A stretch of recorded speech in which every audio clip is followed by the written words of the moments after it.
জন্য আল্লাহ রাসূলের জীবনী বর্তমানে এক শ্রেণীর লোক আছে যারা এটা মানে এটা শিরনি খাওয়া মিষ্টি খাওয়ার অনুষ্ঠান, আমরা তো সেটা বলছি না। এটাকে উপলক্ষ করে আপনি তার জীবনটা শোনেন, জীবনীটা শোনেন।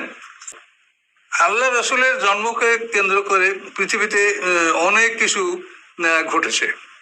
আসমানের ফেরেশতারা ঘাবড়িয়ে গেছে আল্লাহ রাসূলের জন্মের দিনে, যে তারা সবাই অস্থির হয়ে গেছে, শেষ পয়গম্বর ভূমিষ্ঠ হয়েছে, এরপরেই কিয়ামত অনুষ্ঠিত হবে, আর কোনো পয়গম্বর আসবে না, এনার সময়টুক শেষ হলেই পরে কিয়ামত।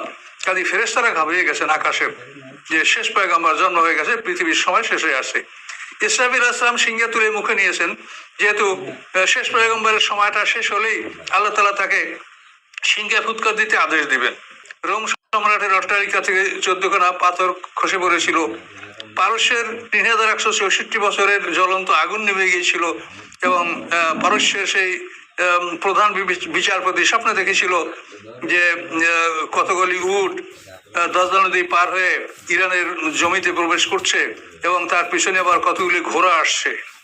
এগুলি দেখে তারা সেই সময় যে পদক্ষেপগুলি নিয়েছিল এটা জানার জন্য তখন বিশ্বের সর্বশ্রেষ্ঠ গোনাজের সাথী জাবিয়ায়, পারস্যের সিরিয়ার জাবিয়ায় এসে বসবাস করত, এই সাথীর কাছে গিয়ে তারা এই স্বপ্নের ব্যাখ্যা তারা গ্রহণ করেছিল, এবং সেখানে ওই সাথী বলেছিলেন যে যেগুলি তোমরা দেখেছো সবই ঘটবে, কিন্তু যার উসিলে ঘটবে সে ওই রাতে জন্মগ্রহণ করেছে, যে এই রাতে এই স্বপ্ন সেই পারস্যের প্রধান বিচারপতির স্বপ্ন দেখেছিলেন।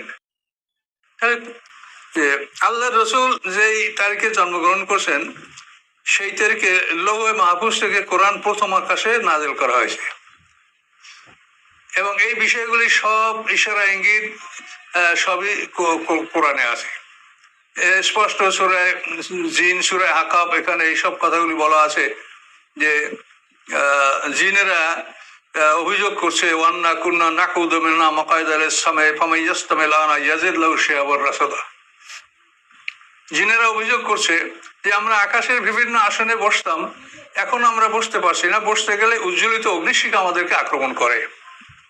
তাহলে এটা আল্লাহ রসুলের জন্মের রাতে লৌহে মাহফুজ থেকে প্রথম আকাশে কোরআন নাযিল হয়েছে, এই জন্য প্রথম আকাশে জিনদের যাতায়াত বন্ধ হয়েছে। এই শয়তানদেরকে তাড়ানোর জন্য আল্লাহ তারকার সাথে ক্ষেপণাস্ত্র স্থাপন করেছেন। আমু দরিয়ার পানি শুকিয়ে দেওয়া, ছাওয়া দরিয়ার মধ্যে অঘটন ঘটা, তাবারিয়া সমুদ্রের মধ্যে মানে তার স্বাভাবিক অবস্থার পরিবর্তন ঘটা, আল্লাহ রসুলের জন্মের তারিখে যতগুলি ঘটেছে এগুলি সবই তো আল্লাহ রসুলের জন্মকে কেন্দ্র করে ঘটেছে। আল্লাহ রাসূলের জীবনী বর্তমানে এক শ্রেণীর লোক আছে যারা এটা মানে এটা শিরনি খাওয়া মিষ্টি খাওয়ার অনুষ্ঠান, আমরা তো সেটা বলছি না।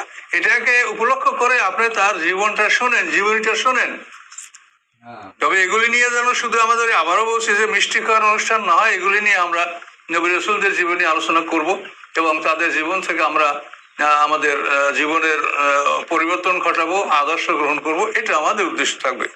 মানে আল্লাহ রসুলের জন্মের তারিখে যে ঘটনা বলি, এটা একটা বিরাট ব্যাপার। এটা আমার রাসূলের জীবনী আমি ইনশাল্লাহ আপনারা পাবেন অল্প দিনের মধ্যেই, সেখানে আমি এটা বিস্তারিতভাবে সুন্দর করে আমি আপনাদের সামনে তুলে ধরার চেষ্টা করছি। আমরা যেন এই কথাগুলিকে নিয়ে, যে কথাগুলি শরীয়তে মানে ফরজ ওয়াজিবের বিষয় না, সেই বিষয়টা নিয়ে যেন আমরা তর্কে লিপ্ত না হই, এটা আমার অনুরোধ। তার কারণ আল্লাহর কতগুলি কমন কথা আমাদের মনে রাখতে হবে। সেটা হলো আল্লাহ বলছেন যে যতক্ষণ পর্যন্ত তোমরা গুনাহ কবিরা না করো আমি তোমাদের ছোট গুনাহগুলি ক্ষমা করে দেব। এটা আল্লাহর পরিষ্কার কোরআন আয়াত।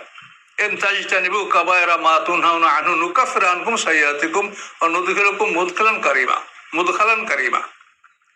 বড় বড় অপরাধগুলি না করলে আল্লাহ ছোট অপরাধ মাফ করবেন। কারণ এই সমস্ত ক্ষেত্রে আমাদের টুকটাক ভুল হতেই পারে, বা আমাদের সবারই কম বেশি ভুল আছে।